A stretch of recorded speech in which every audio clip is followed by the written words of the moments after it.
Assalamualaikum warahmatullahi wabarakatuh.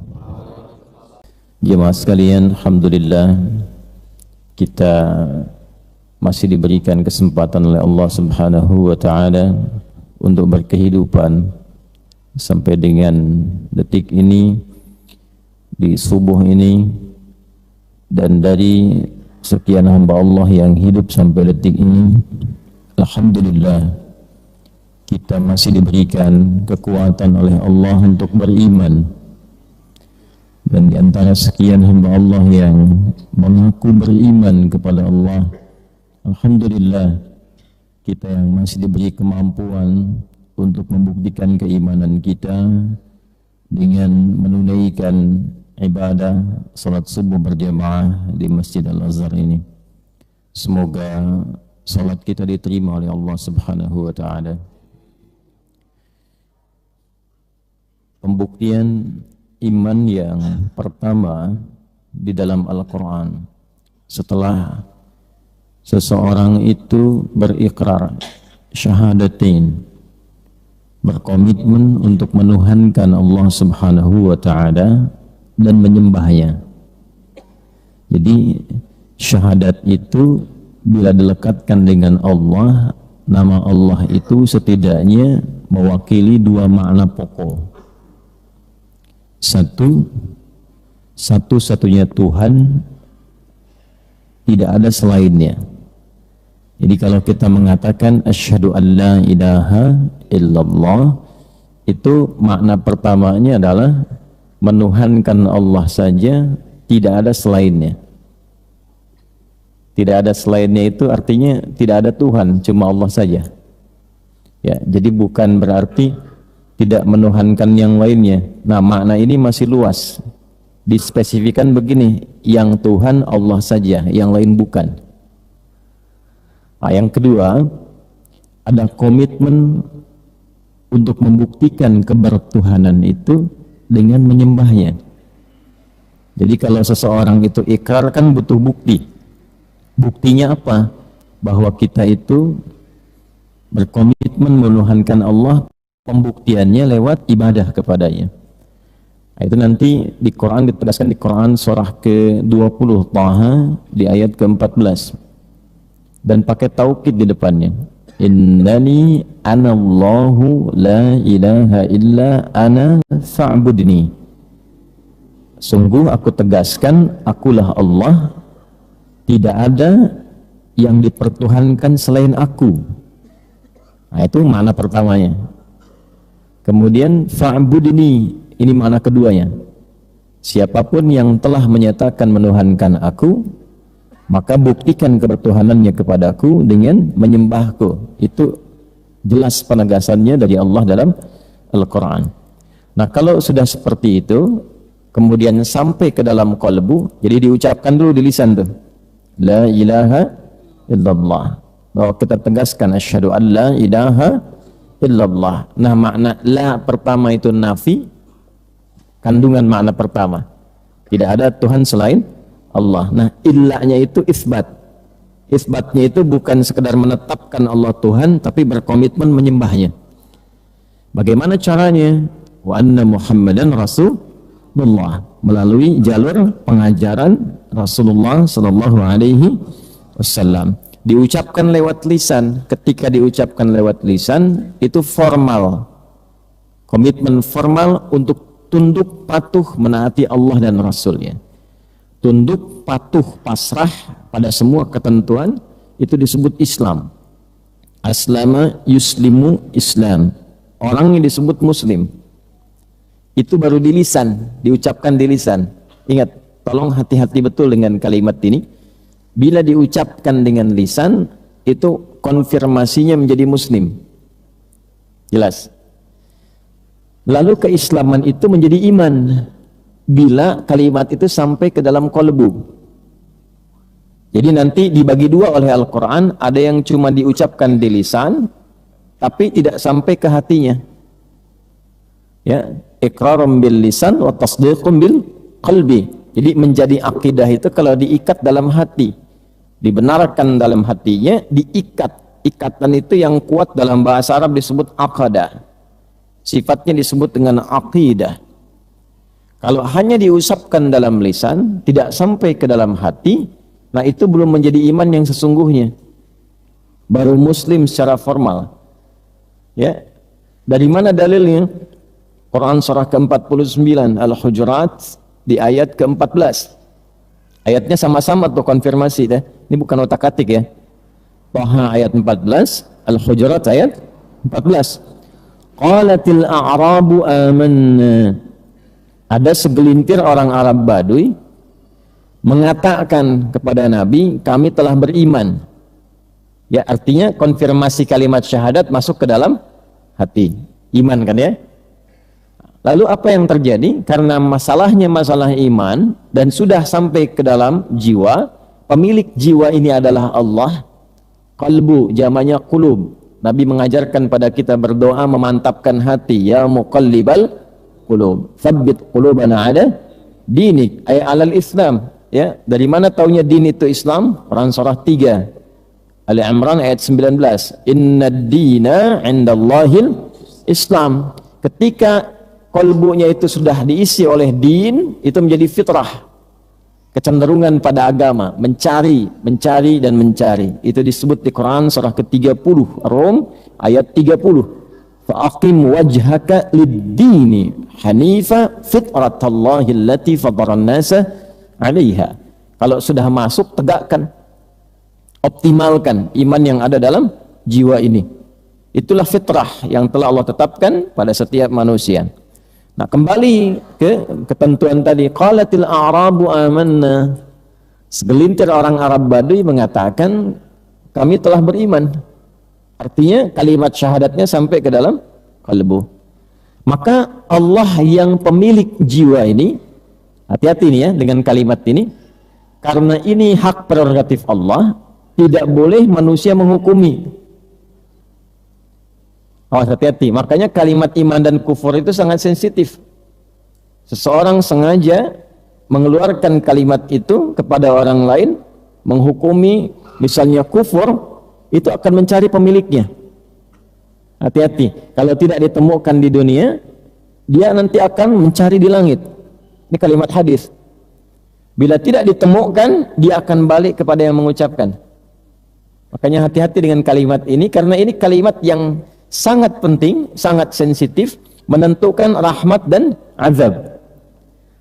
Ya, sejak mulai kita wafat itu sampai ke alam kubur, kalimatnya ditentukan oleh kalimat itu, la ilaha illallah.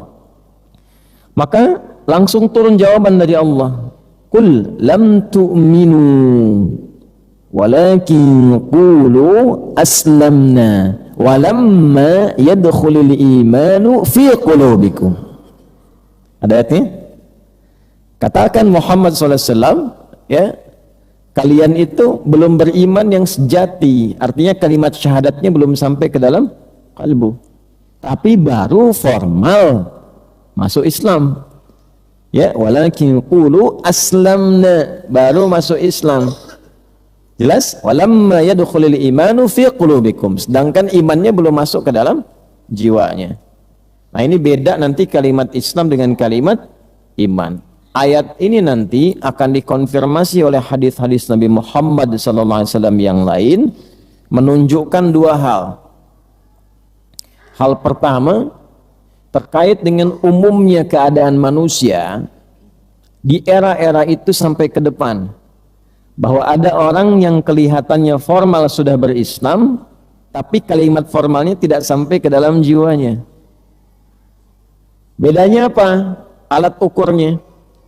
Kalau imannya sampai ke dalam jiwanya, nanti semua formulasinya iman akan memberikan cahaya ke dalam tubuh untuk beramal sesuai dengan tuntunan imannya. Wal amalul bil jawarih, iqrarum bil lisan wa tasdiqum bil qalbi wal amalu bil jawarih.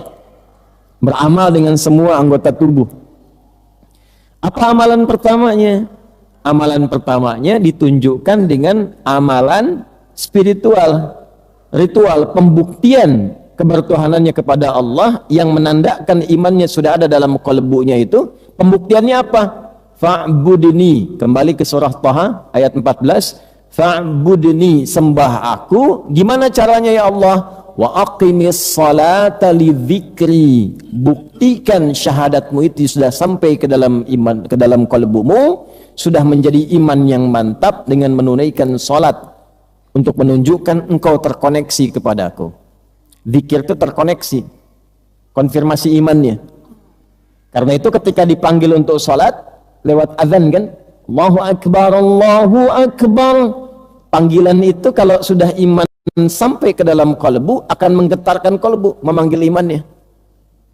Bukan manggil telinganya, karena semua yang punya telinga belum tentu bisa merespon azan. Ingat ya, yang dipanggil itu imannya. Nanti iman mereaksi itu, memerintahkan ke bagian tubuhnya, sudah siap-siap, sudah azan. Pernah merasakan itu? Nah, itu konfirmasi Quran surah ke-8 ya, Al-Anfal ayat 2. Innamal mu'minuna alladzina idza dzukirallahu wajilat qulubuhum. Ya, walamma yadkhulul imanu fi qulubikum innamal mu'minuna alladzina idza dzukirallahu wajilat qulubuhum. Ya. Adatul hasri, huruf pembatas. Cara menerjemahkannya begini. Sungguh ciri orang beriman itu standarnya adalah ya, jika disebutkan nama Allah ada getaran dalam kalbunya. Ya, ciri orang beriman. Jadi pemilik iman itu kalau iman sampai ke kalbunya disebutkan nama Allah ada getaran. Nah, getaran itu mengonfirmasi. Getaran apa? Getaran iman. Dikonfirmasi panggilan itu direspon. Itulah sebabnya ketika azan panggilan salat itu direspon oleh iman, maka salat dalam Al-Qur'an satu-satunya ibadah yang disebut dengan iman. Ada di Al-Baqarah ayat 143 di pertengahan menuju akhir ya, langsung saja karena waktu kita terbatas. Wa ma kana Allahu liyudhi'a imanakum. Wa ma kana Allahu liyudhi'a imanakum. Ayat ini turun ketika sebagian sahabat yang tidak menyertai Nabi keluar dari Madinah sejenak ya, itu ketika berangkat beliau kurang lebih jarak 4-5 kilo dari Masjid Nabawi sekarang, di daerah Kuba namanya, ya kan? Ketika menunaikan salat, saat salat itu riwayat banyak menyebutkan ada zuhur, ada asar, ada salat yang lainnya, menghadapnya masih ke Masjid Al-Aqsa. Jelas ya? Begitu Nabi berangkat ke situ, salat di pertengahan, turunlah kemudian yang Al-Baqarah ayat 144 itu. Ya, qad nara taqalluba wajhika fis sama' falanuwalliyannaka qiblatan tardaha fawalli wajhaka syatral masjidil haram. Maka diperintahkanlah di situ menghadap ke arah Masjid Al-Haram, kiblat pertamanya. Ya. Jadi Nabi itu sering berdoa. Baru dikabulkan kurang lebih setelah 2 tahun. Bayangkan seorang Nabi Muhammad SAW, kekasih Allah, dekat dengan Allah, dijamin surga, akhlaknya dipuji, wa innaka la'ala khuluqin azim, berdoa baru terkabul 2 tahun. Antum bukan nabi, bukan rasul, belum jelas surganya, belum jadi kekasih Allah, tidak dipuji akhlaknya dalam Quran, ya, berdoa pengen nuntut dijawab 2 menit. Karena doa itu turun sesuai dengan maslahat, ada hikmah. Bukan tidak dikabulkan, tapi Allah memberikan hikmah. Ini loh, maslahatnya begini, begini, begini, sampai engkau merasakan kenikmatan pengabulan doa itu. Itu maksudnya. Jadi kalau nggak mengalami proses itu, pengabulannya nggak mantap, tidak nikmat ke dalam jiwa. Hikmahnya nggak ada. Ya, kan Nabi datang tuh salah satunya hikmah. Di antara 5 tugas Nabi itu. Ya, Al-Baqarah ayat 151. Kama arsalna fikum rasulan minkum yatslu alaikum ayatina 1 wa yuzakkikum 2 wa yuallimukumul kitaba 3 wal hikmah 4 wa yuallimukum ma lam takunu ta'lamun 5. Ya. Nah, ini gambaran bahwa iman itu mengkonfirmasi. Jadi begitu ikut salat, turun ayat itu, lalu beralihlah, berputar 180 derajat menghadap ke arah Masjid Al-Haram. Maka dikenallah kemudian masjid itu dengan masjid 2 kiblat. Masjid Kiblatain. Ya, letaknya di Kuba sekarang kan, daerah Kuba itu. Nah, sunnah salat di situ. Nabi setiap hari Sabtu jalan kaki ke situ untuk menunaikan salat 2 rakaat. Man tatahhara fi baitihi, hadis riwayat At-Tirmidzi, man tatahhara fi baitihi thumma ata masjid Quba ya thumma yusalli rak'atain fakana alaihi ka ajri hajjin wa umratin. Siapa yang bersuci di tempat dia menetap, kalau jamaah di hotelnya dia bersuci di hotel dulu. Ya, kemudian dia berangkat ke Masjid Quba menunaikan salat 2 rakaat sunnah. Salat apa saja? Tahiyatul masjid, salat duha dan yang lainnya ditunaikan dengan ikhlas karena Allah, dia mendapatkan pahala senilai haji dan umrah. Tapi bukan telah haji dan umrah, alhamdulillah. Ya, ingat, tolong jangan dipahami bukan telah haji dan umrah, bukan. Mendapat pahala senilai itu. Artinya mahal. Nah, kan nggak semua orang Madinah ikut Nabi ke situ. Oh, bahaya kalau setiap Nabi pergi ikut ya. Saya mau sholat di Masjid Al-Ihsan misalnya, jamaah Al-Azhar ikut semua ke sana, kosong masjid nih. Ya, maka apa yang terjadi? Yang nggak ikut itu nggak tahu peristiwa itu. Mereka masih sholat menghadap Al-Masjid Al-Aqsa. Begitu Nabi kembali, sudah mendekati waktu yang lain, sudah pindah waktu kemudian, barulah viral. Kan dulu belum ada Google, belum ada macam-macam dia. Jadi viralnya itu begitu baru ketemu, ngobrol, viral. Udah lewat waktu. Saat lewat waktu itulah kemudian beberapa jamaah ingin konfirmasi status sholat kami bagaimana yang tadi. Turunlah ayat tadi untuk menyampaikan wa ma kana Allahu liyudhi'a imanakum. Allah nggak akan menyia-nyiakan sholat yang engkau tunaikan untuk membuktikan imanmu itu. Ya, jadi kalaupun belum tahu tetap dihukumi sah salat itu dan bernilai di hadapan Allah karena ketidaktahuannya.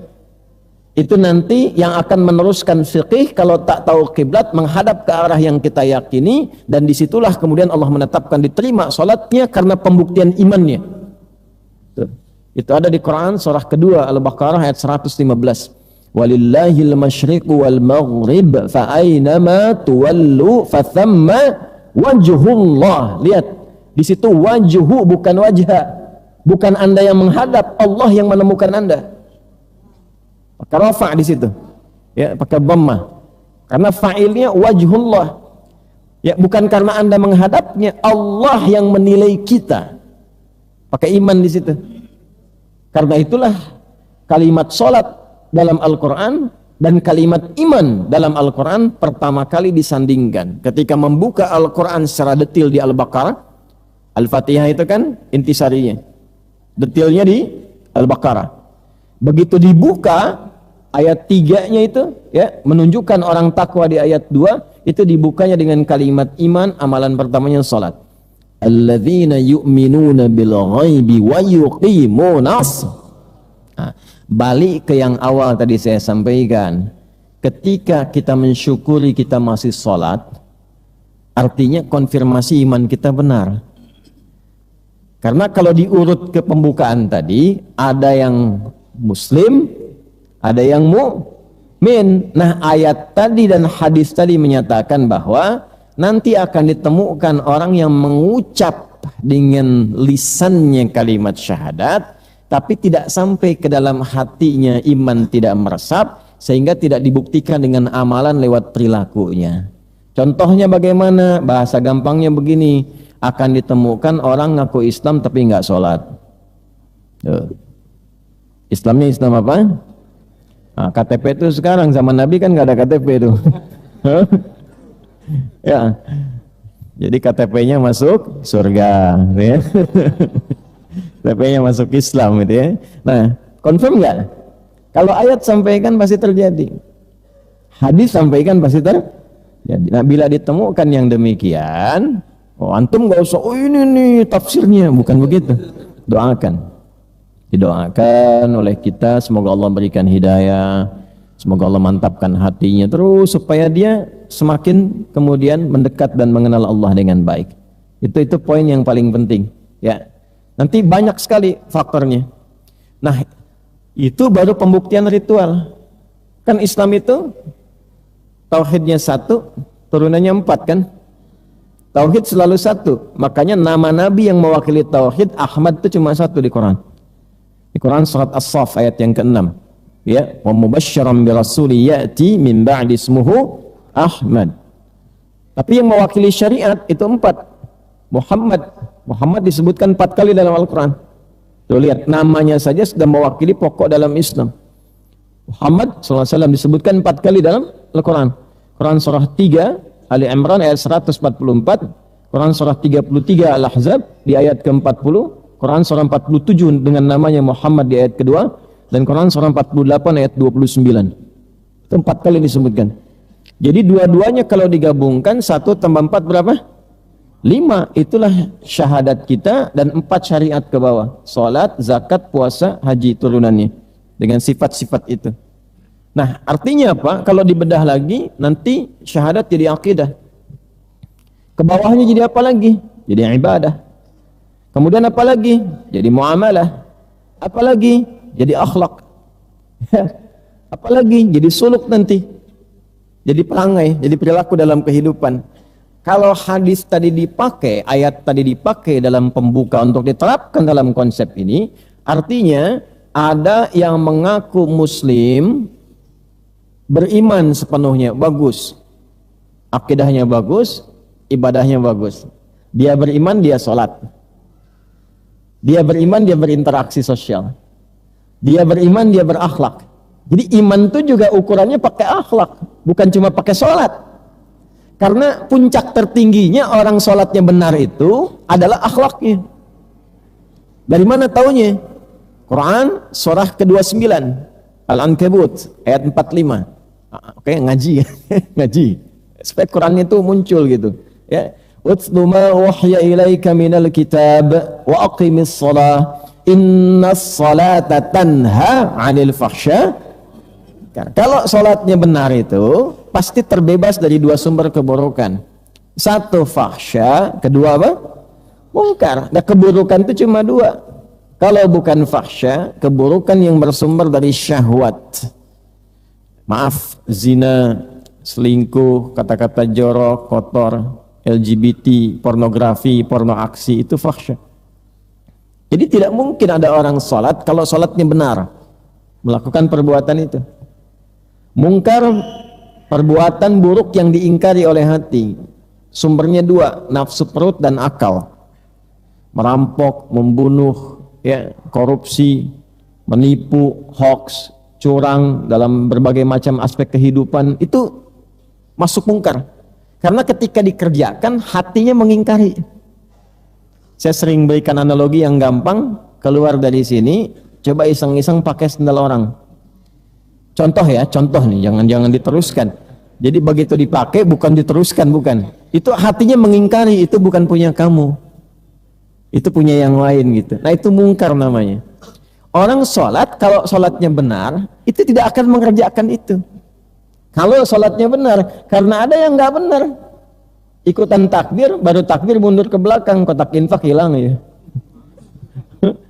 Ya. Nah, ini poin. Jadi bukan hanya ibadahnya, tapi akhlaknya pun betul. Karena itulah Al-Quran ketika menuntun seseorang berakhlak itu diawali dengan iman.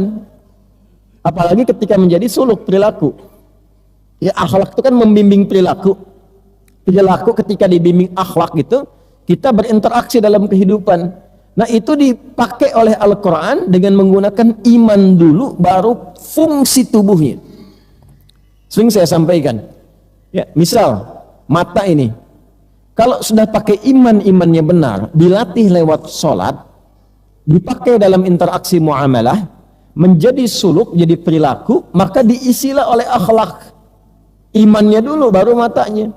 Kullil mu'minin yaghuddu min absarihim. Katakan pada pria-pria yang masih merasa punya iman. Di situ pakai isim fa'il tuh, mukmin, bukan amanu lagi.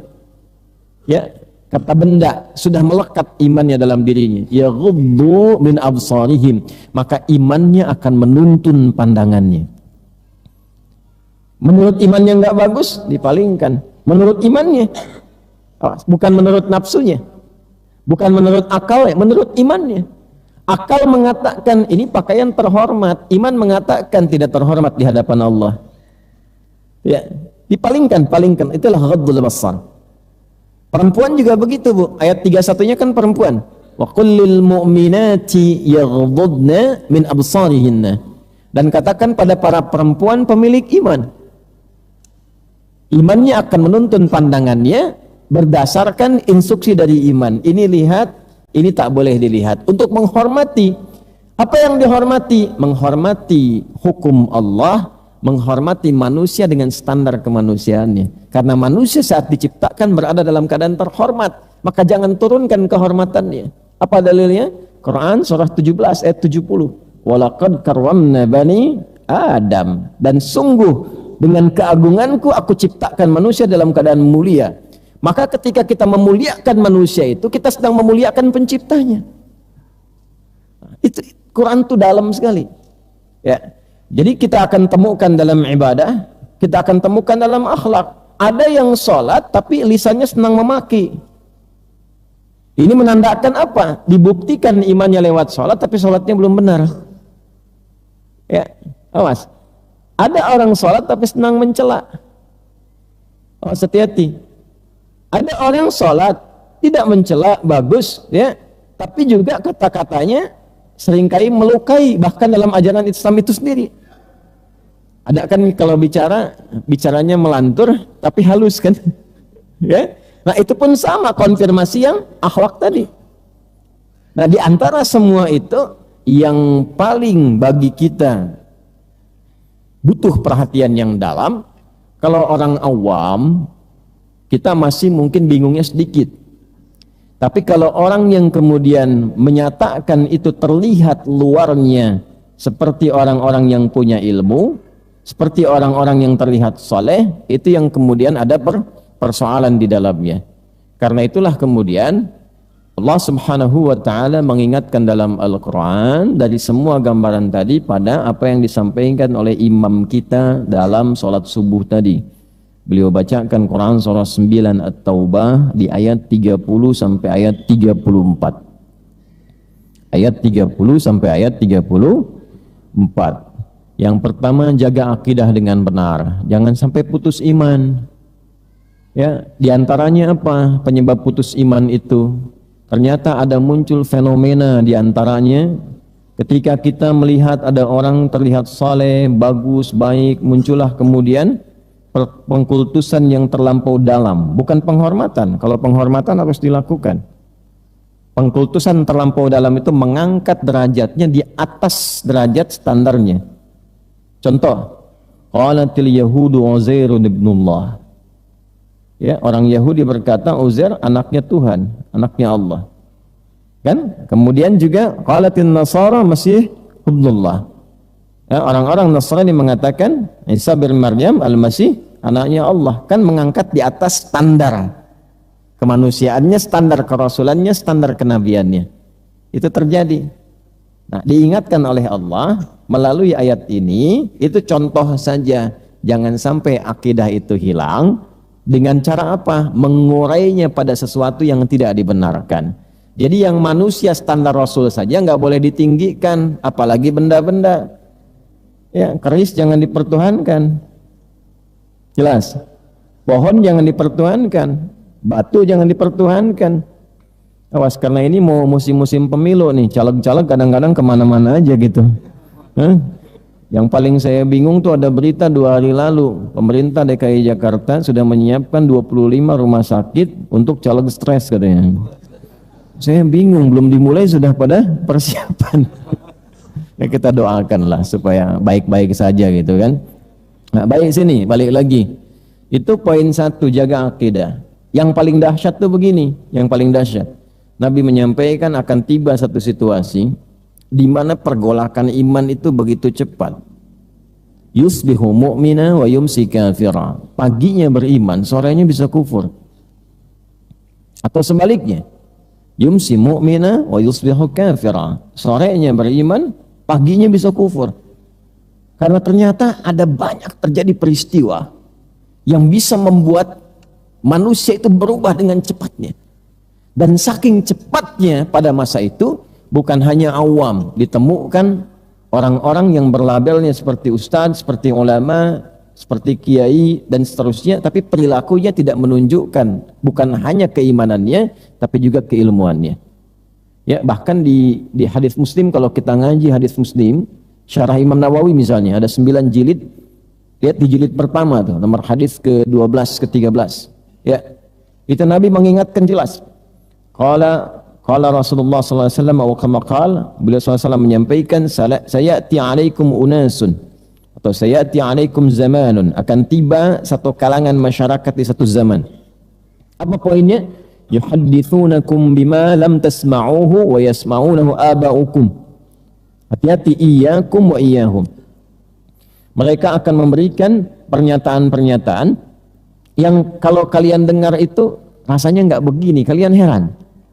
Jangankan kalian, kata Nabi, orang dulu pun kalau dengar hal yang sama ikutan heran juga. Ya, bahkan Abu Jahal pun kalau dengar heran juga itu. Padahal Abu Jahal kan yang paling kuat pertentangannya pada Nabi, tapi ikutan heran juga. Iya. Iyyakum wa iyyakum, hati-hati. Jauhkan diri dari yang demikian. Contoh begini. Pernah dengar kalimat ini enggak? Semua agama sama, menuju pada Tuhan yang sama, cuma caranya beda-beda. Pernah dengar? Yang bilang itu orang pintar atau orang bodoh? Terlihat pintar. Dan sayangnya ada di antara yang memberikan statement itu merasa beriman. Itu kalau Abu Jahal dengar ikutan bingung juga. Ya, kenapa? Karena di masa itu pun mereka sudah menyadari agama itu berbeda, karena keyakinannya tak sama diekspresikan lewat perbedaan. Makanya yang muncul ayat toleransi. Mereka mencoba membangun toleransi itu datang kepada Nabi dengan cara yang salah. Ya, dengan mengatakan begini, Muhammad, kita memang beda. Tapi jangan sampai perbedaan ini membuat kita saling mencela. Jangan sampai membuat kita saling bertempur. Gini aja deh, kita gantian aja. Malam ini kami nyembah Tuhan kamu, besok-besok kamu nyembah Tuhan kita. Tapi dibuka dengan kalimat kita beda, makanya ujungnya gantian. Jadi Abu Jahalnya ya sudah memahami bahwa ada perbedaan. Jadi kalau orang sekarang mengatakan semua agama sama, itu ikut bingung. Ya, makanya kata Nabi, wala yasma'unahu aba'ukum, orang dulu pun nggak pernah dengar kalimat-kalimat itu. Itu lebih berbahaya dibandingkan dengan kekejaman Abu Jahal itu. Ya. Maka turun legasi yang paling tinggi. Apa itu? Tingkat toleransi tertinggi. Qul ya ayyuhal kafirun. Dan itu lembut sekali. Katakan Muhammad pada orang-orang yang belum menerima apa yang kau sampaikan, masih menutup dirinya. Katakan Muhammad SAW pada orang-orang yang masih menutup dirinya. Ya kan? Belum mau menerima atau apa yang Nabi sampaikan. Ya. Jadi pesannya gampang. Anda kalau terima didengar, nggak apa-apa. Tapi kan tidak harus marah. Mau yakin mau tidak itu pilihan masing-masing. Tapi ini tidak, mendengar aja udah marah. Itu menutup diri. Katakan pada yang masih menutup dirinya, belum mau menerima apa yang kau sampaikan. La a'budu ma ta'budun, wala antum 'abiduna ma, wala ana 'abidun ma abattum. Perhatikan. Kita begini saja. Bagaimana dengan apa yang kau sampaikan? Aku menyembah yang aku sembah, engkau menyembah yang engkau sembah. Dalam titik itu kita bertoleransi. Lakum dinukum. Nah, tidak perlu saling mengganggu. Yang kita yakini itu yang kita kemudian praktekkan. Itu toleransi tingkat tertinggi. Ya.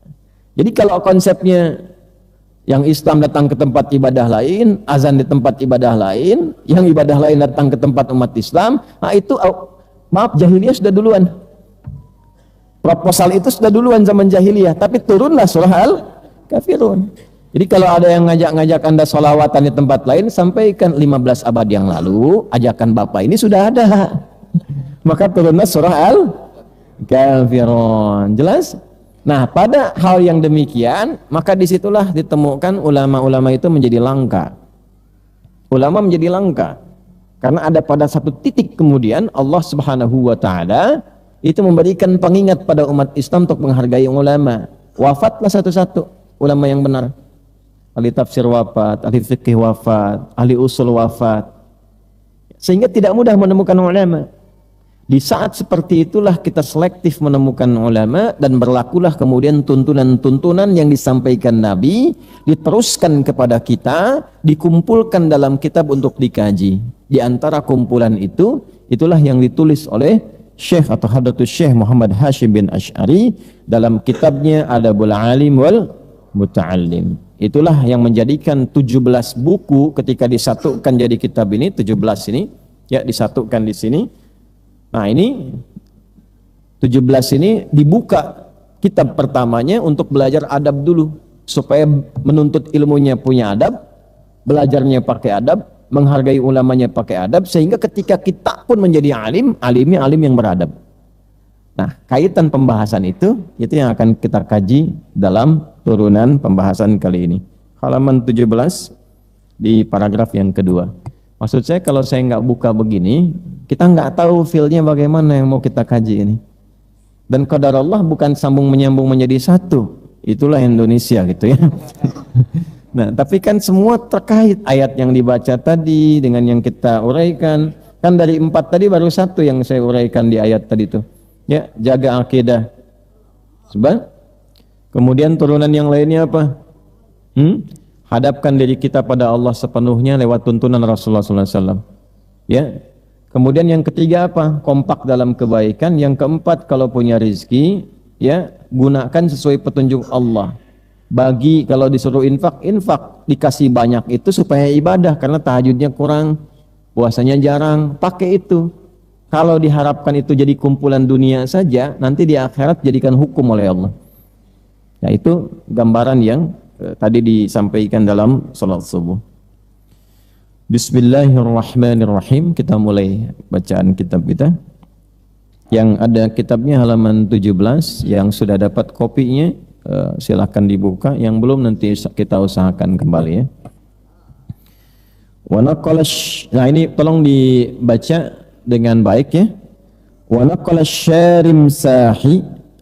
Nah, di sini tertulis, mungkin yang mengharakati bukan yang menuliskan. Di sini tertulis Syarmasahi, yang tepat Syarim Sahi. Tolong dikasih tanda ya. Nanti saya terangkan. Wa naqala Syarim Sahi al-Maliki fi awal kitabih Nazmud Darar 'an an-nabi sallallahu alaihi wasallam ya qala man 'azzama al-'alima فإنما يعظم الله تعالى ومن تهاون بالعالم فإنما ذلك استخفاف بالله تعالى ورسوله. Saya ulang ya. Man 'azzama al-'alima فإنما يعظم الله تعالى ومن تهاون بالعالم فإنما ذلك استخفاف بالله تعالى ورسوله. ونقل الشارم ساحي dan Al-Imam Syarim Sahi Al-Maliki rahimahullah. Nama aslinya Abdullah bin Abdurrahman bin Umar Asy-Syarim Sahi. Syarim Sah itu kota di Mesir. Ya, di Mesir. Jadi balad itu semacam ya kayak kita di sini Jakapermai lah gitu. Ya, Syarimsah, namanya Syarimsah, dekat Iskandaria. Ya, Syarimsah. Beliau lahir di sana tahun 589 Hijriah. Wafat tahun 669 Hijrah. Dan ini seorang alim, ahli ilmu dalam mazhab Maliki. Nah, ini di Mesir itu mayoritasnya umumnya ulamanya Syafi'i. Ya, ketika nanti kedatangan Imam Syafi'i itu berubah Syafi'i, sebelumnya Maliki. Nanti datang Imam Syafi'i, dan Imam Syafi'i ini jangan lupa, beliau itu adalah muridnya Imam Malik. Murid Imam Malik, lama ngaji dengan Imam Malik itu. Bahkan Imam Malik memujinya. Ya. Kalau komen kita tuh dibahasakan sekarang, telah datang nih bintangnya ulama. Gitu ya. Maka ketika mulai datang yang ngaji ke Imam Malik itu banyak, Pak. Dan Imam Malik itu ingat betul, beliau itu lahir di Madinah, tumbuh di Madinah, berkembang di Madinah, jadi ulama di Madinah, mufti di Madinah, wafat di Madinah, nggak pernah keluar Madinah. Sehingga disebutnya Imam Darul Hijrah, imamnya Madinah. Ingat ya, imamnya siapa? Madinah, Imam Malik tuh. Kemudian di antara banyak ulama yang ngaji kepada beliau, salah satunya Imam Muhammad bin Idris Asy-Syafi'i, dikenal dengan Imam Asy-Syafi'i. Imam Syafi'i itu punya kebiasaan sebelum berangkat ngaji kepada siapapun guru-guru beliau, itu beliau berusaha menghargai gurunya dengan menghafalkan karyanya dulu. Dan nggak pakai lama. Kitab besar tuh. Imam Malik punya kitab namanya Al-Muwatta. Ya, kitab hadis disusun berdasarkan hukum fikih. Pertama kali disusun itu karyanya Imam Malik. Ya, atas permintaan khalifah pada masa itu disusun oleh beliau. Imam Syafi'i mau ngaji, diapalin dulu tuh. Ya. Dan itu menghafalnya itu tidak lama. Riwayat macam-macam menyebutkannya, hitungan hari lah. Hitungan hari. Kitab segini tebalnya tuh dihafalin. Datanglah kemudian ke tempatnya Imam Malik rahimahullahu ta'ala. Di depan pintunya ternyata jadwal ta'limnya belum dibuka. Kalau kita begini, jadwalnya hari Ahad subuh, datangnya Sabtu. Ya kan? Datang Sabtu. Udah di tempatnya Imam Malik. Tapi itulah adab. Nah ini ngaji pakai adab itu luar biasa. Berkahnya banyak. Itu nanti ada sanadnya. Ya.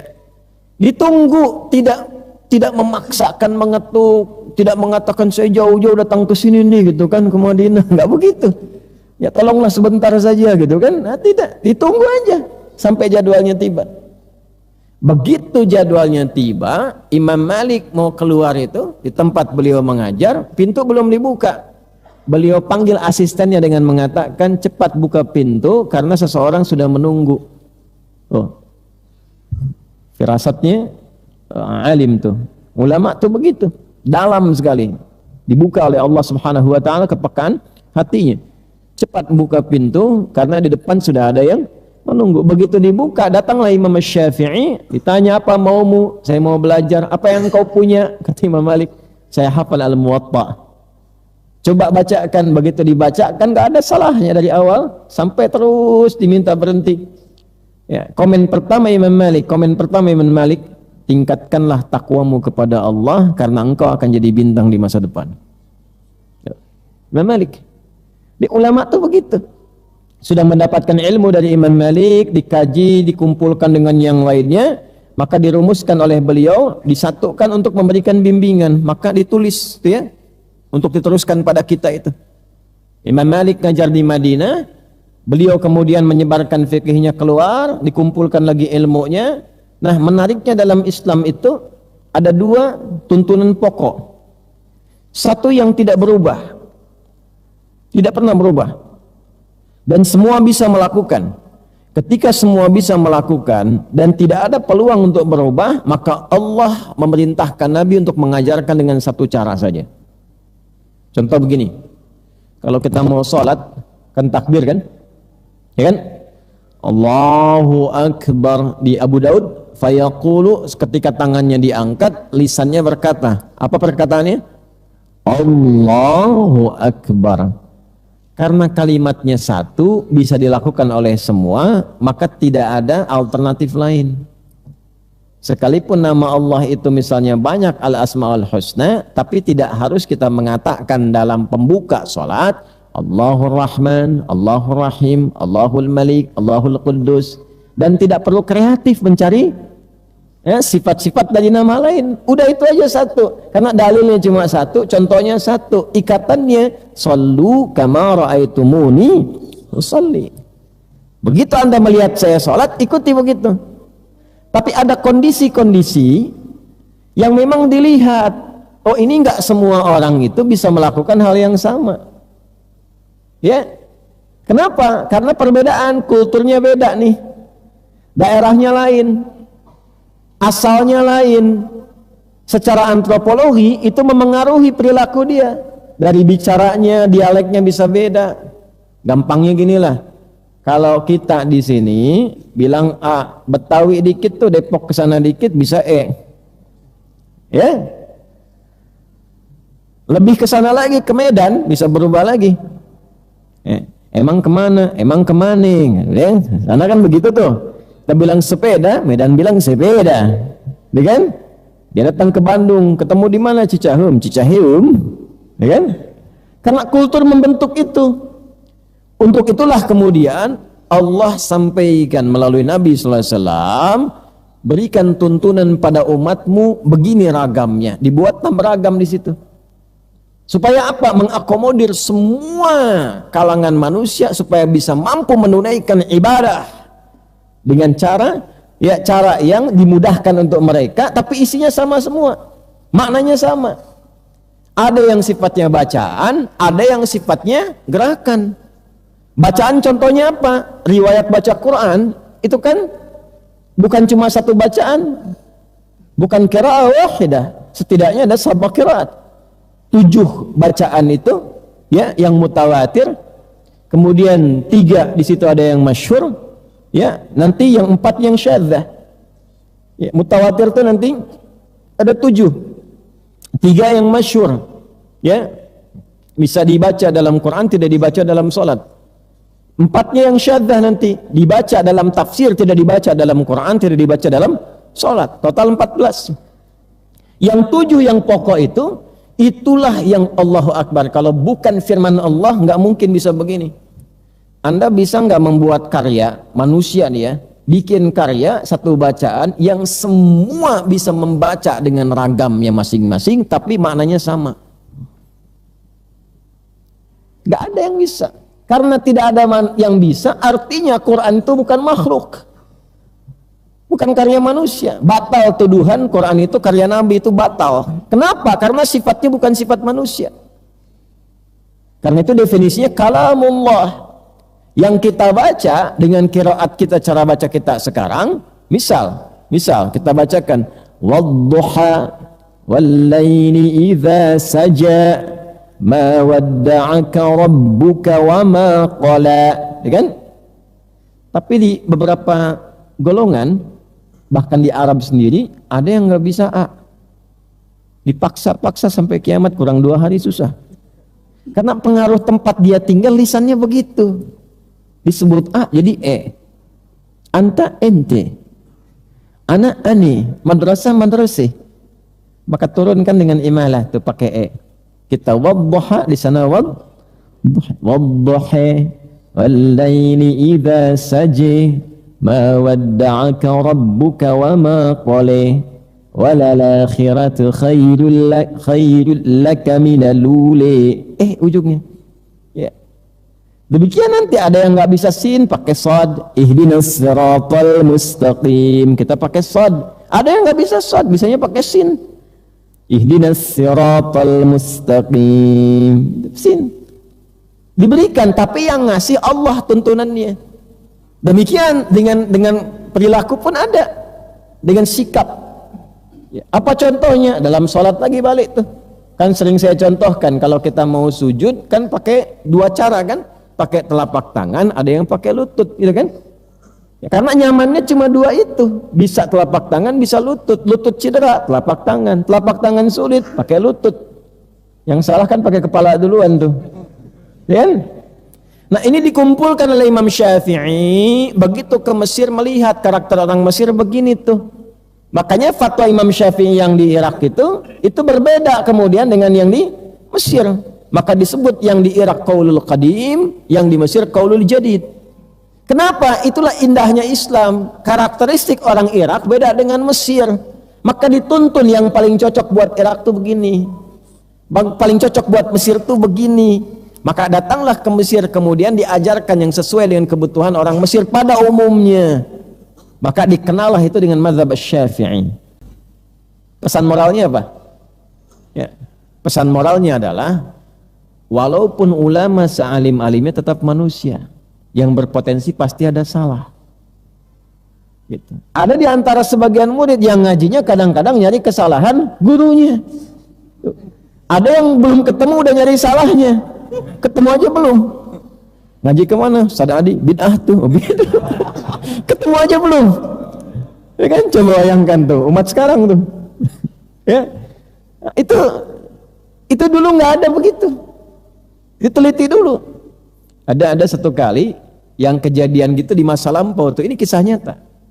Jadi ada seorang guru punya beberapa murid, satu muridnya tuh belajar ke Ustadz A lah kalau sekarang. Enggak lama balik lagi ke gurunya. Kenapa kamu balik lagi? Bid'ah tuh guru. Itu dimarahi oleh gurunya. Kata beliau, "Rahmukallah, jangan kau simpulkan demikian. Hanya engkau baru satu kali, dua kali ketemu dia. Coba engkau dawamkan dulu bertemu dengannya, dengar sampai tuntas penjelasannya. Setelah itu baru engkau simpulkan." Balik lagi atas perintah gurunya, ngaji ke guru itu, nggak balik-balik. Lama gitu kan. Begitu udah lama ketemu gimana? Ternyata sunnah juga kan. Itu bukan kisah masa kini, masa lalu, lama, lampau sekali. Ternyata dia luar biasa katanya, fikihnya, Qur'annya, hadisnya, ininya. Itulah adab. Itulah adab. Ya, nah, Syekh Syarim Shah ini mengajarkan kepada kita, menukil dalam kitabnya Nadhud Durar ini. Kalau Anda ingin dapat keberkahan, dapat kebaikan, pakai adab dulu sebelum ngaji. Ya, minimal tadi baca kitab, doakan sahibul kitabnya, yang nulis kitabnya, keluarganya doakan supaya berkah untuk kitanya. Ya. Nah, makanya kadang-kadang dikasih kotak infak gitu ya, itu bukan mobil-mobilan tuh. Mungkin untuk kegiatan masjid, untuk yang lain, niatkan sambil niat, jangan cuma masukin. Niat sekecil apapun. Ya, Allah tidak melihat berapa jumlahnya. Tapi niat kita, innamal a'malu bin niat. Diniatkan apa nih? Ya Allah, jadikan dengan infak ini misalnya kegiatan-kegiatan di Al-Azhar berkah, guru-gurunya bagus-bagus, ya, karpetnya bagus-bagus misalnya kan, dan macam-macam. Kalau kajian ada snacknya misal gitu kan. Contoh aja ini Ustaz, contoh. Ya. Yuk kita teruskan. ونقل الشارم ساخي المالكي في أول كتابه نظم الضرر عن النبي صلى الله عليه وسلم. Beliau menukil keterangan dari Nabi sallallahu alaihi wasallam, qala, Nabi sallallahu alaihi wasallam bersabda, perhatikan kalimatnya, man 'azzama al-'alima fa innama yu'azzimu Allah ta'ala. Siapa yang menghormati alim, alim itu bentuk tunggal dari ulama, jamaknya ulama. Dia seorang ulama, kurang tepat dalam bahasa Arab. Dia alim kalau satu orang. Kalau banyak, ulama. Jelas? Baik, tapi kalau dibawa ke bahasa Indonesia, kadang kan suka berbeda makna. Ya. Siapapun yang menghormati seorang alim. Ya. Dan saya sudah terangkan dalam keterangan yang lalu, di paragraf sebelumnya kan kita sudah bahas siapa itu kategori alim. Nah, jadi runtut di bahasannya nih, dan indahnya kitab ini pakai hadis. Sedikit sekali keterangan pribadi. Itu ciri khas ulama itu, ya. Quran hadis. Yang kira-kira dibutuhkan penjelasan, jelaskan. Kalau tidak dicukupkan karena khawatir salah nambah penjelasan. Ya. Ciri khas ulama itu yang pertama standarnya adalah standar ketakwaannya kepada Allah. Dan tingkat tertingginya khasyah. Itu pernah saya sampaikan di Quran surah 35 Fatir di ayat ke-28. Langsung saja ke intinya, innama yakhsyallaha min ibadihil ulama. Yang paling punya sifat khasyah kepada Allah itu dari kalangan hamba-hambanya yang banyak, itu ulama. Standarnya itu. Jadi bukan standar ilmu dulu, Pak. Kalau standarnya ilmu banyak nanti. Ya, bahkan ada yang bukan orang Islam pun yang itu menguasai bidang-bidang keislaman. Ada banyak, orientalis itu banyak. Yang nyusun ensiklopedia hadis itu Wensing, non muslim. Ya. Dia punya kitab namanya Mu'jam Fahras fi Al-Fadhil Hadis. Yang dulu pernah saya akses 5 jilid, itu satu jilidnya besar begini, Pak, seperempat meja gini, segini, gitu. Dibantu oleh orang Mesir, satu orang itu, ya, Muslim yang bantunya, tapi yang nyusunnya itu non Muslim. Ada yang pakar sejarah, ya, tapi karena belum ada iman ya kadang-kadang suka ditaruh-taruh aja, pergeserannya, ketidakjujurannya selalu ada. Karena saya belajar itu setahun untuk riset, ya. Untuk pengajaran orientalis, dan saya datangi tempatnya. Jadi kalau kami meriset itu datang, ya, aliran Jerman bagaimana, saya ke Hamburg lihat ke sana, Aliran Amerika bagaimana? Datang ke sana. Aliran Belanda bagaimana? Datang ke sana. Lihat ke Leiden dan seterusnya. Jadi kita datangi, kita tahu, kita riset. Ya. Nah ini yang mau saya katakan, karena itu standar oleh Allah yang disampaikan pertama bukan ilmu. Kalau ilmu semua bisa menghafal. Ya, Quran itu kan mudah dihafal. Sejarah mudah untuk dihafal dan seterusnya. Tapi bagaimana menghafal Quran atas dasar kepatuhan pada Allah? Makanya standarnya niat. Nah, tingkat tertinggi kepatuhan itu khasyah. Jadi akhirnya apa? Kalau sudah punya ilmu, yang dia rujuk pertama kali aturan Allah untuk menyampaikan ilmunya. Allah ridho enggak? Kalau fatwanya keluar, benar enggak dengan ketentuan Allah? Ridho enggak? Itu standar pertama. Karena nanti ada yang jubahnya kelihatan ulama, ustadz, kiai, dan seterusnya, ya, memberikan fatwa seperti ada ilmunya, tapi standar khasyahnya tidak ada. Hanya karena kepentingan duniawi. Hanya karena kepentingan jamaah, menjaga jamaah, jaga komunitas, jaga popularitas, ya, jaga materi. Akhirnya fatwanya itu bergantung kepada sifat-sifat materinya. Nah, itu yang berbahaya. Karena itu standar yang pertama yang dipakai adalah sifat khasyahnya. Khasyah, tapi kualifikasi ilmu juga ada. Kalau cuma khasyah, tidak ada ilmunya, itu abid namanya. Abid, ya, orang hamba yang rajin ibadah. Nggak bisa ditanya fatwa. Antum lihat orang rajin ke masjid, ilmu nggak ada, jangan ditanya hukum. Belum tahu. Ya, repotnya sekarang semua jadi ustadz, ya kan? Itu ada standar ilmu, standar fiqih. Ya, kasihan yang belajar keluar lama-lama itu. Ustaz Hunaifi alumni Al-Azhar tuh, belajar banyak fikih, pulang-pulang ke sini nggak dijadikan rujukan. Ya, yang nggak belajar datang rajin ibadah dan sebagainya. Nah, bagus untuk itu. Kalau mau memberikan masukan-masukan, ngaji dulu. Ada sanadnya dulu. Setelah paham itu, ingat, hafal Quran belum tentu bisa memberikan fatwa. Karena Quran itu sumber hukum. Untuk menjadi produk hukum ada ilmunya, namanya fikih. Di fikih ada dasarnya namanya qawaid fikih, ada pokoknya namanya usul fikih, ada perbandingannya namanya fikih muqarin, ada prioritas namanya fikih aulawiyah. Nah itu ada rumusannya. Bagaimana hukum bisa begini? Contoh misalnya, apa hukumnya daging babi? Haram. Itu sumber hukum mengatakan haram, ya. Nah, dalam situasi apa kemudian bisakah ia menjadi alternatif jadi halal? Apakah haram selamanya atau haram dalam darurat tertentu boleh? Tahu dari mana? Rumusnya bagaimana? Kapan berlaku boleh? Kapan berlaku haram? Nah, itu pasti ada ilmu. Kalau nggak tahu ilmu bisa celaka juga. Ya, antum sedang pergi ke Cina, ke daerah yang terpencil, ayam nggak ada, kambing nggak ada, yang ada cuman babi. Udah nahan lapar, sehari semalam kuat, 2 hari 2 malam kuat, begitu 3 hari, ya Allah, gitu kan? Yang ada cuman babi, di depan begitu kan? Terus nggak tahu fikih, bertahan dengan itu, haram ya Allah, gitu kan? Meninggal dia. Ya.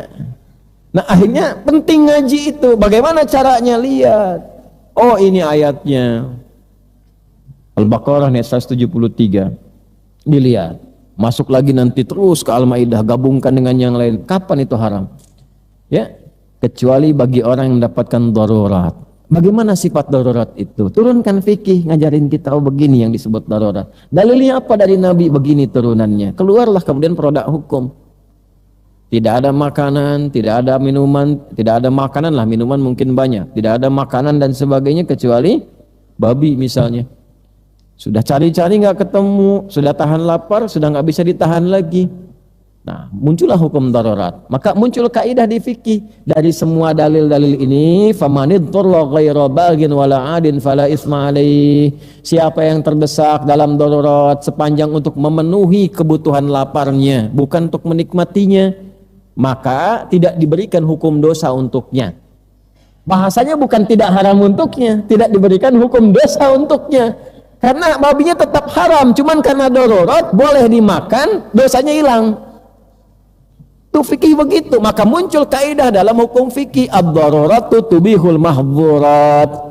Darurat membolehkan apa yang tadinya itu harusnya dicegah, tapi tidak menghilangkan hukum asal haramnya, tetap haram.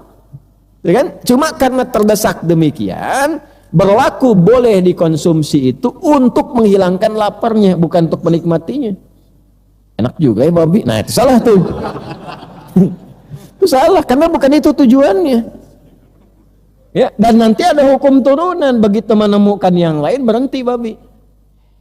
Jadi kalau terdesak tak ada makanan lain misalnya, dan sudah hajat kehidupan itu sangat membutuhkan, nah tanya, boleh hukum makan babi? Boleh nggak makan babi di situasi itu? Oh tidak, babi besar begitu mau dimakan. Potong dulu, masak dulu, macam dulu dan sebagainya. Nah itu barulah kemudian untuk menutupi apa? Itu hukum, itulah alim. Tapi standarnya khasyah tadi, dia ukur dulu khasyahnya, tanya, nggak akan buru-buru. Bagaimana pak hukumnya? Saya kan tinggal di negara minoritas. Nanya dulu tuh alim tuh, kenapa tinggal di situ? Kan banyak yang lain yang negara Islam, kenapa tinggal di situ? Digituin dulu tuh nanti tuh, sampai ketemu ujungnya apa tuh, baru kemudian hukum. Sulit menemukan makanan begini, baru diukur, nyarinya di mana, udah dicek belum? Sampai begitu khasyah dulu sebelum ilmu. Nggak tiba ujung-ujung, oh itu boleh hukumnya, nggak apa-apa itu sementara. Nggak bisa, khasyahnya dahulu kan, gitu. Nanti banyak hukum itu, apalagi sekarang kan banyak yang diakal-akali dan banyak yang ingin distempeli. Ya, bab nikah, gimana caranya pengen poligami nggak ketahuan istri tapi halal. Bab kerja, gimana mau ngambil kecil-kecilan, salah tapi dibenerin, riba tapi distempelin, mau korupsi tapi dapat legalitas, legalitasnya bangun masjid, diundang ulamanya karena seakan-akan halal. Itu zaman fitnah ini. Ya, zaman fitnah, menghindari maksiat kadang lebih besar tingkat pahalanya dibandingkan mengerjakan satu kebaikan saja. Nah kalau sudah ada yang begitu, pesannya apa? Hormati, jaga ulama itu. Man azzamal alima, ya, fa innama yu'azzimullaha ta'ala. Maka sesungguhnya dia sedang mengagungkan Allah Subhanahu wa taala. Karena Allah yang menurunkan hukum kepada dia untuk mewarisi ilmunya para nabi. Dalilnya apa? Dari Abu Darda radhiyallahu taala anhu. Di mana ditemukan? Di Sunan Ibnu Majah. Apa kalimatnya? Qala Nabi sallallahu alaihi wasallam, man salaka tariqan yaltamisu fihi ilma sahalallahu lahu tariqan ilal jannah wa innal malaikata la tad'u ajnihataha ridan li talibil ilmi wa inna talibal ilmi yastaghfiru lahu man fis samawati wa man fil ard wa innal ulama'a warathatul anbiya wa innal anbiya'a lam yurithu dirhaman wala dinaran walakinnahum warathul ilma fahadduhu bihadin wafira wa kama qala sallallahu alaihi wasallam. Paham? Tidak. Siapapun yang menempuh jalan walaupun berkelok tidak mudah dengan tujuan ikhlas menuntut ilmu, maka itu akan dibalas oleh Allah, diperintahkan pada malaikat catat perjuangannya untuk meringankan langkah perjuangan dia ke surga kelak. Dan ketika penuntut ilmu yang ikhlas itu berangkat dari tempat dia menetap, bisa di kos-kosan, bisa di rumah, bisa numpang di rumah teman pengen kesini dan seterusnya, sejak dia berangkat itu Allah perintahkan malaikat, lebarkan sayapmu, naungi dia. Dan malaikat memberikan ridha kepadanya, ya Allah aku meridhoinya, ya Allah aku meridhoinya. Ketika dia meridhoi, Allah perintahkan semua makhluk di bumi yang masih bertasbih, masih taat dan sebagainya memohonkan ampunan kepada Allah. Hatta al-hitan allati fil bihar, tadi yang belum saya bacakan, sampai hewan-hewan di laut yang terdalam minta ampunan sama Allah. Ya. Cuma enggak ditampakkan karena perkara gaib. Makanya disebut gaib, enggak tampak. Kalau tampak antum enggak jadi ke sini. Ke laut aja. Makanya dikasih pengajaran tiap hari Jumat kan tentang kisahnya ikan hiu. Ikan hiunya siapa? Nabi Musa dengan Yusha bin Nun ketika mencari Khidir alaihissalam. Ya, baca, makanya ngaji. Malam Yasinan, pagi Al-Kahfian, baca isinya. Baca supaya paham, itu kan petunjuk hidup. Harus ditanya, kenapa tiap pekan saya diminta baca ini? Apa manfaatnya? Apa petunjuk hidupnya? Itu yang diambil. Pokoknya apa? Ya. Balik ke yang tadi itu, ya. Wa innal ulama'a. Nah ini, kalau sudah jadi ngajinya benar, berpeluang jadi ulama. Nah, jangan dikira ulama-ulama itu dari level yang bawah sampai atas tuh harus Quran dulu awalnya. Enggak semua ulama begitu. Ada yang mantan preman jadi ulama, ada. Ada. Ada yang pedagang jadi ulama, ada. Ya, jadi nggak terbatas, dibuka oleh Allah pintunya sepanjang memang diniatkan ikhlas untuk itu. Bisa jadi, bisa jadi. Yang pertama riyadhahnya itu riyadhah takwa dulu, dekati Allah lewat ibadah yang betul dan cari guru. Ya, Imam Nawawi itu punya kitab, Nawawi yang Dimashqi bukan yang Al-Bantani. Imam Nawawi Dimashqi itu punya kitab At-Tibyan fi Adab Hamalatil Quran namanya. At-Tibyan fi Adab Hamalatil Quran. Itu indah sekali ketika menyampaikan para penuntut ilmu kalau pengen cari seorang guru yang benar itu 4 kualifikasinya. Wala yata'allamu illa mimman kamulat ahliyatuhu. Dan tidaklah seorang murid itu mencari guru kecuali 4 kriteria. Ya, yang paling pokok pakar di bidangnya. Wa hasunat akhlaquhu, nah akhlaknya bagus. Ternyata bukan cuma pakarnya aja, akhlaknya juga harus bagus. Ya, kalau baik tapi senang menggunjing, nanti antum dapat gunjingannya tuh. Guru bagus ilmunya tapi nggak bagus akhlaknya. Mencela orang lain, cela ustadz lain, nanti antum ke bawah-bawah begitu. Nggak kenal ustadznya mencela juga. Padahal nggak pernah kenal. Gimana hisabnya hari kiamat? Anda kebayang nggak? Saya nggak pernah ngajar Anda, nggak pernah kenal Anda, lalu Anda menuduh saya. Dan saya nggak pernah bicara apapun tentang Anda. Hisabnya hari kiamat bagaimana? Nah itu kalau ngajinya salah, nanti selain dapat yang terlihat baik, juga dapat jeleknya dari situ.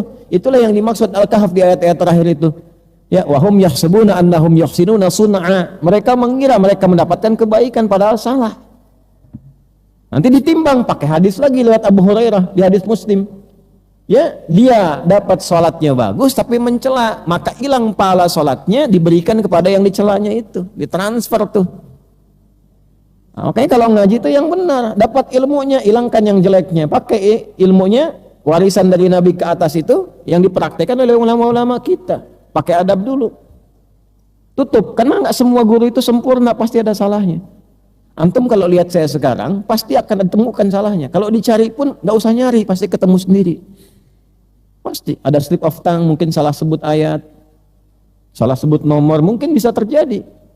Ya, kalau sudah pakai adab, kita mengerti, oh ini mungkin pikiran sedang di sini, keluar yang ini, sedang gini. Tapi kalau tidak, setan masuk.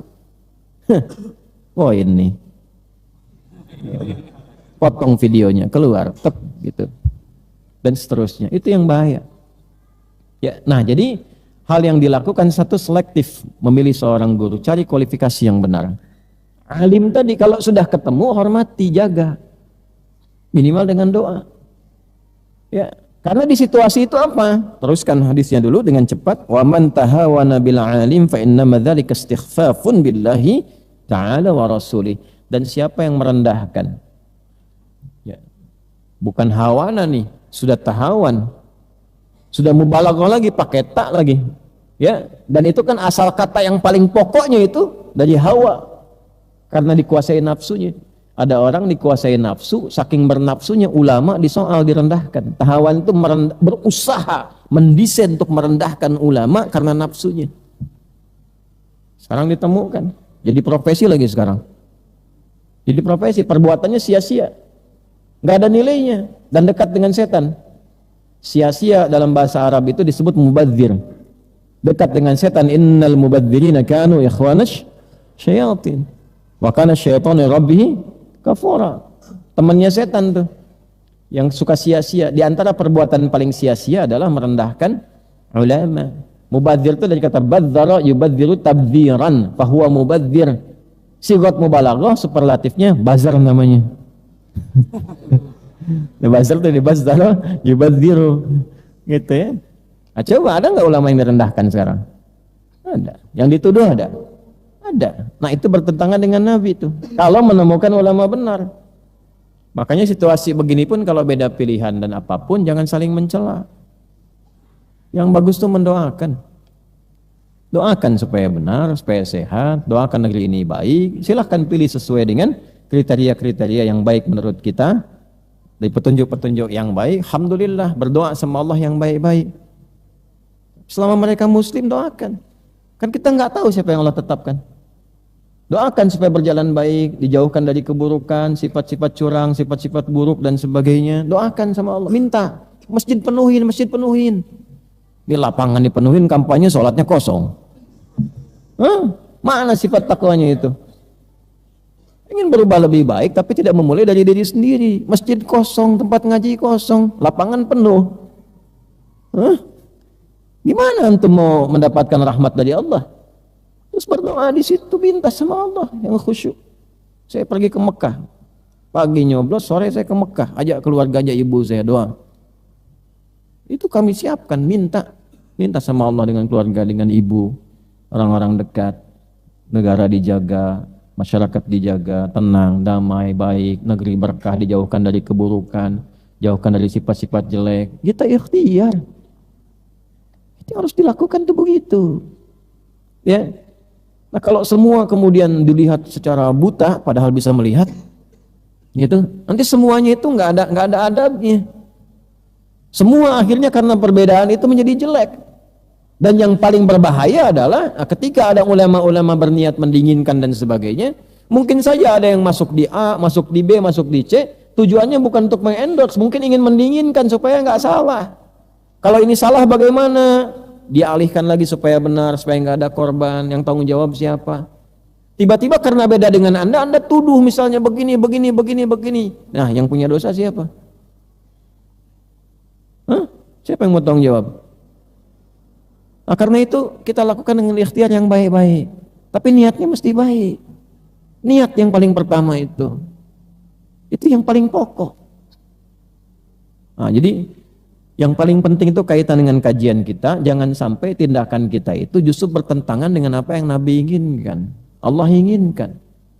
Itu yang paling penting. Apalagi yang paling fatal itu ulama yang benar jadi rendah. Tapi yang pada saat seperti itu akan nampak ulama-ulamanya. Ulama betulan dengan ulama-ulamaan. Ya. Ulama-ulamaan itu ya tadi standarnya yang dibacakan imam tadi dalam subuh kan nggak direncanakan. Tanya Ustaz Amir, saya pesan nggak? Saya nggak pernah order tuh ayat Taubah tadi itu. Nggak ada saya. Saya juga nggak tahu nomor teleponnya. Ustaz Amir order ya, Taubah ayat sekian, nggak ada. Nggak ada, beliau baca aja. Dan ternyata kan terkorelasi dengan pembahasan kita tuh. Nah, itulah hebatnya jamaah itu. Jamaah itu begitu imam bacakan ayatnya jadi kebutuhan kita. Jadi kalau sekarang terlihat seperti ulama, bajunya ulama tapi bagi-bagi uang, kata-katanya aneh-aneh, ya itulah disebutkan hadis tadi. Dah jangan pikirin orangnya, kepalanya aneh-aneh itu, mukanya si Fulan nih, hayalannya terlalu dalam itu. Ya, kan standar yang disampaikan itu. Kalau begitu bukan ulama. Nah sejak kadang Allah hadirkan peristiwa begitu supaya kita punya seleksi. Besok-besok nggak usah ngaji sama yang begitu, bukan ulama gitu. Sejak kapan jadi ulama? Dikaji lagi, lihat tuh ini siapa sih Fulan tuh, nggak pernah ketahuan, nggak pernah muncul, nggak pernah apa-apa, nggak pernah jelas ngajinya di mana, tiba-tiba jadi ulama. Kan musim kampanye bagi-bagi uang gitu ya, misal jangan potong video saya loh. Saya kan nerangin hadis, nerangin ayat gitu ya. Nah jadi ini ukurannya. Tapi kalau benar-benar ulama jangan coba merendahkan. Kalau merendahkan ini langsung Nabi yang sampaikan, dikutip oleh ahli fikih lagi. Maliki itu paling ketat dalam hadis. Paling ketat Maliki itu. Saya ngaji itu fikih Maliki pertama. Syafi'i dulu kecil. Saya Syafi'i ngaji dari kecil. Kemudian ke Libya itu, di Libya itu mazhabnya Maliki. Jadi mazhab Madinah yang pertama kali yang paling dekat ke Nabi itu saya ngaji itu. Ya, 5 tahun saya ngaji itu. Fikih Maliki itu. Setelah itu apa? Hambali ngaji. Setelah itu apa? Hanafi ngaji. 4 mazhab kita ngaji. Dengan syekh-syekhnya. Kami tafsir itu, talaqinya ke Syekh Azhar. Ya, sebelum Syekh Ahmad Thayyib ini. Namanya Syekh Tantawi. Syekh Muhammad Tantawi. Saya ngaji tafsirnya langsung, Ustaz. Di Bu'uth, di asramanya Azhar. Ya, padahal kami kuliah di Tripoli. Ngaji dengan beliau hari Jumat. Pulang dikasih hadiah tafsirnya.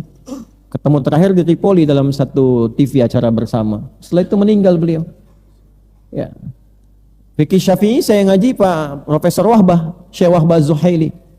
Ya, yang beliau sangat populer, sangat terkenal dari Syria. Saya ngaji sama beliau. Terakhir kami duduk sama-sama. Saya minta dia doakan, terus di stasiun TV yang sama. Di Tripoli datang beliau ke Tripoli. Nah, ngaji. Gitu. Jadi ngaji itu penting supaya paham. Jangan disimpulkan begini, oh ini Madinah, ini Libya. Bukan, dahulukan yang Madinah daripada Libya. Joni, gini. Ya. Fikih itu berkembang. Era Nabi selesai, dikumpulkan semua. Sahabat nyebar kemana-mana. Setelah itu Imam Malik lahir. Kumpulkan hadis Nabi, di situ tumbuh, berkembang, dewasa sampai meninggal, jadi fatwa di situ. Gelarnya Imam Madinah, Madzhab Maliki. Begitu kemudian berkembang Madzhab Syafi'i, dipakai Madzhab Syafi'i, Maliki sebagian, yang lain menyebar, ada yang ke Afrika Utara, di Libya, di Maroko, di Tunis dan seterusnya. Itu Maliki sampai ke Spanyol. Jadi mazhab awalnya di situ. Mazhab muridnya berkembang, begitu berkembang lagi, kemudian sekarang jadi Saudi, yang dipakai formalnya mazhab Hambali. Semuanya itu bukan kelompok, semua itu pilihan sesuai culture yang ada, mana yang mau dipakai, gitu. Jadi kalau Anda jangan bedakan nih alumni ini, tidak. Semuanya itu berkembang dengan baik. Kami pelajari yang di Libya itu mazhab awalnya Madinah, Maliki, nggak ada yang beda, semua dari Nabi juga. Karena asalnya semua bersumber dari pokok yang sama. Cuma diberikan oleh Allah kemudahan untuk mengamalkan itu sesuai dengan karakternya. Yang pokoknya tetap gak berubah, subuhnya tetap 2 rakaat. Tapi kan dalam subuh itu ada yang senang kunut, ada yang tidak. Yang senang dalilnya ini, yang tidak ini. Tapi bukan di sini senang, di sana senang. Ya, konsepnya bukan begitu. Dalilnya ada enggak? Kalau ada dalil kerjakan, kalau tidak jangan kreatif. Itu aja pokoknya, dan jangan ribut. Syekh Utsaimin itu mazhabnya Hambali. Beliau enggak kunut di subuh itu.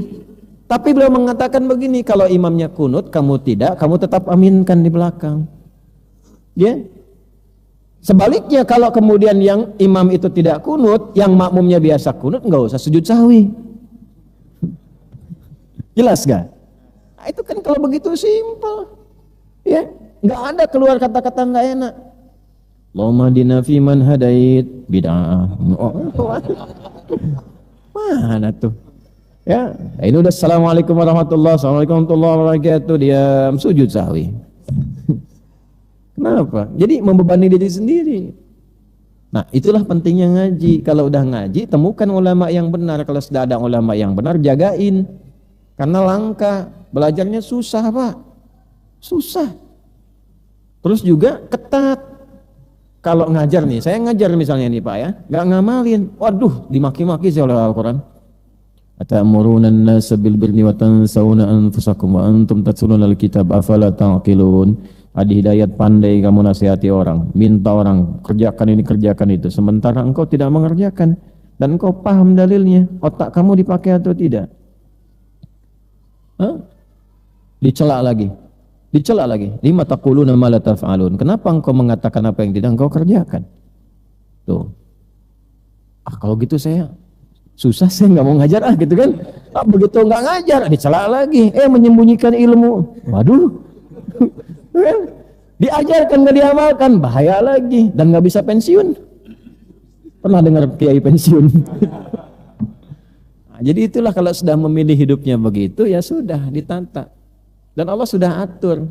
Dan gak sibuk dunia. Mau sibukin dunia, ngapain nyari uang? Kan kita udah nyari akhirat pakai ilmu. Nanti Allah cukupkan. Min haitsu la yahtasib, datang begitu. Ikhtiar seadanya baik, Allah kasih. Tapi jangan dijadikan kemudian itu sebagai wasilah dari ilmu untuk dapat dunia. Salah. Itu buat kami. Kalau pedagang memang cari ibadahnya di situ. Kalau kami di ilmu, makanya pedagang-pedagang, ulama-ulama, jangan ulama jadi pedagang, pedagang jadi ulama, nggak nyambung. Jaka sembung bingung tuh. Ya, jelas nggak sampai sini? Maaf ya, kalau hal begini saya tegas itu mohon maaf, tapi tetap kita santun, gitu ya. Karena apa? Ini menentukan kebenaran di masa-masa ini sulit ujiannya, apalagi kalau sudah masalah akidah tuh bahaya. Antum umrah tuh, haji berkali-kali, pas ujungnya la ilaha illallah nggak bisa disebutin. Kan itu akidah. Kalimat tuh jangan dianggap enteng. Antum halal sama istri karena kalimat. Saya terima nikahnya si Fulanah binti Fulan dengan mas kawin sekian, dibayar cicil misalnya kan. Tetap kalimat, dibayar tunai. Kalimat, dengan kalimat itu jadi halal. Syahadat itu kalimat, jadi jangan main enteng dengan kalimat. Cuman kata-kata aja kok. Tidak, kata-kata nilainya tinggi. Justru awal kita sholat itu dengan kata-kata. Jelas? Nah, kalau sudah jelas sudah ya. Kenapa saya bawa ini? Karena nanti Nazmud Durar itu ada dua yang terkenal. Ada yang Syekh Biqai, yang itu kitab tafsir urutan ayat suar. Nah ininya nih depannya. Nazmud Durar fi tanassubil ayati was suwar. Ini karya Syekh Biqai. Ini kalau di ulumul Quran. Kalau di fikih rahmatullah yang ini. Nazmud Durar fi ikhtisaril mudawwanah, mahsul alal ahkam, yang ini. Ya, jadi supaya enggak salah kalau nanti mau nyari kitab, bisa nanti dapatkan kitabnya begini. Kalau bisa tuh begini kan sekarang teknologi canggih. Kalau sudah disebutkan, googling supaya kenal, lihat. Terus doain, minta sama Allah keberkahan dari itu. Ya, siapa tahu kalau bukan antum, anaknya jadi ulama. Ya, pas mau kiamat gitu kan nggak apa-apa gitu. Dapat jadi ulama akhir zaman dan seterusnya. Allahumma taqabbal minna innaka antas sami'ul 'alim wa tub 'alaina innaka antat tawwabur rahim. Nahmaduka hamdan kama 'allamtana an nahmadak wa nashkuruka syukran kama 'allamtana an nashkurak. Antal muqaddim wa antal muakhir biyadikal khair innaka 'ala kulli syai'in qadir. Allahumma salli wa nusallim 'ala habibikal karim rasulikal mustafa al-amin sayyidina Muhammadin wa 'ala alihi wa sahbihi ajma'in. Allahumma 'allimna ma yanfa'una. فقهنا في الدين وعلمنا التأويل فهمنا فيما تعلمنا ووفقنا لنعمل ما فهمناه. Ya Allah, ajarkan kami ilmu yang bermanfaat, berikan kami kemampuan untuk memahami apa yang kami pelajari, berikan kami kekuatan untuk mengamalkan apa yang telah kami pahami. Rabbana la tada' lana fi maqamina hadha wa fi kulli maqamin dhanban illa ghafartah. Ya Allah, bila ada pendosa di area majlis ilmu ini, maka mohon gugurkan seluruh dosa-dosanya. Wala hamman illa farajtah. Jika ada yang mengaji saat ini diselimuti oleh kegelisahan, maka mohon tenangkan keadaan hatinya. Wala dainan illa qadaitah. Jika ada di antara jamaah yang dililit utang piutang, mohon limpahkan rizki kepadanya untuk melunasi utang-utangnya. Wala asiran illa yassartah. Jika ada yang sedang ya Allah diuji dengan kesulitan, maka mohon angkat dan hilangkan kesulitannya. Allahumma barik ya Allah muallif hadzal kitab Syekh Muhammad Hashim bin Asy'ari. Barik lahu wazid lahu nuran fi qabri wazid lahu rahmatan fi qabri. Ya Allah, anugerahkan limpahan dan tambahan karunia rahmat cahaya bagi Syekh Muhammad Hashim Asy'ari. Berkahi beliau, berkahi keluarganya, dan berkahi kami ya Allah, orang-orang yang mengaji kepada beliau dalam kebaikan. Allahumma ya arhamar rahimin ikhfad biladana Indonesia waj'alha baldatan thayyibatan tardaha. Ya Allah, mohon jaga negeri kami Indonesia. Jadikan negeri ini negeri yang Kau berkahi, negeri yang Kau rahmati, dijaga dari perbuatan yang salah dan menyimpang. Allahumma khfad umara'ana waj'alhum udala. Ya Allah, jaga para pemimpin